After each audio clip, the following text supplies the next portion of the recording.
Сәлеметсіздер ме, құрметті оқушылар? Бүгінгі 124 сабақтың тақырыбы елордасы елімнің. Шылау. Оқушылар, сабағымызды бастамастан бұрын менің YouTube арнама жазыла кетуді ұмытпаңыздар. Олай болса, сабағымызды бастайық. Бүгінгі сабақтың мақсаты мәтіннің тақырыбы мен негізгі ойын анықтаймын. Шылау туралы түсінік аламын. 19-шы жаттығу мәтінді рөлмен оқып. Қызмет бабымен Нұрсұлтанға барып қайтқан көкесі Шыңғысқа әдемі жейде алып келді. Түсі ақ, шолақ жең жейденің өңіріне әйгілі мультфильмдегі көңілді Карлсонның суреті салынған. Арқасында желдеткіші бар Карлсонның екі езуі екі құлағында. Қолын бұлғап қойып ұшып бара жатыр. Мен де солай ұша алсам ғой деп армандады Шыңғыс. Осы ой маза бермеген ол ақыры теледидар қарап отырған әкесіне қыңқылдай бастады. Көке деймін, сізге бірден айтайын ба? Ал айта ғой балам, менің арқыма Карлсондікіндей желдеткіш қондырып беріңізші. Оны не қылмақсың балам? Апам дүкенге жұмсағанда ұшып барып келемін. Сонан соң жұмсағанға жұмысыңызға түскі ас апарып беремін. Сонан соң атам мен әжем ауырып қалғанда ұшып барып лезде дәрі алып келемін. Ұлының қиялына түсінген әкесі үлкенді сыйласаң, өскенде кем болмайсың. Мұның дұрыс әрекет, деп баласының арқасынан қақты. Мәтін кім, не туралы? Мәтін баланың қиялы туралы. Мәтіннен негізгі ой берілген бүлікті тауып, мәтінге ат қой. Мәтінге баланың қиялы деп ат қоюға болады, немесе кішкентай Карлсон деген сияқты аттар қоюға болады.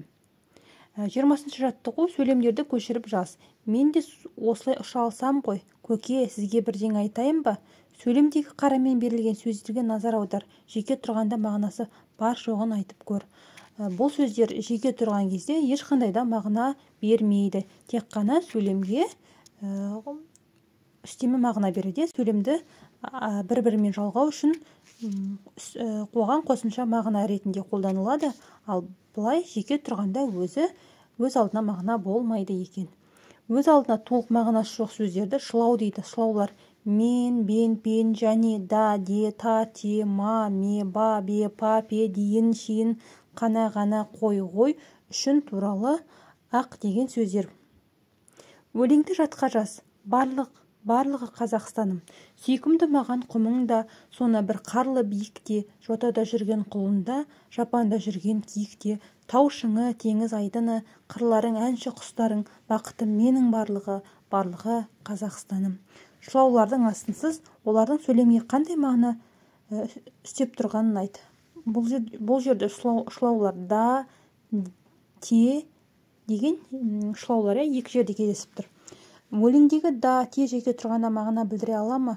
Жоқ, олар жеке тұрғанда ешқандай да мағына беремейді. 22-ші жаттығу мәтелдің қатесін түзеп жаз. Бірлігі күшті ел озады, бірлігі жоқ ел тозады. Шылаулары тап, олардың сөйлемде қандай қызмет атқарып тұрғанын айт. Бұл жерде ешқандай да шылау жоқ екен. Кестені толтырып, сөз таптарын салыстыр. Бұл 23-ші жаттығу. Сын есім ұзын, салмақты болады. Үстеу, бүгін, мектепте, шылаулар және та, те деген шылаулар қойға болады. Етістікке қатысты жауап берді деген шылау қойсақ болады. 24-ші жаттығу. Қанатты сөзді жатқа жаз. Отан үшін отқа түс, күймейсің. Шылауды тап, оның қандай мағына беретінін түсіндір. Бұл жерде шылау үшін деген сөз шылау болып тұр. Ол өз алдына ешқандай да мағына бермейді. Тек қана отан мен отқа деген сөздің арасын байланыстыру үшін қолданылып тұрғанын көріп тұрмыз. Туралы, дейін, шейін шылауларымен сөйлем құрап айт. Әжем маған батырлар туралы ертек оқып берді. Алмас екеуміз кешке дейін ойын ойнадық. Әлі тау басына шейін біраз бар. Құрметті оқушылар, осымен біздің бүгінгі сабағымыз аяқталды. Келесі сабақта жолыққанша аман сау болыңыздар.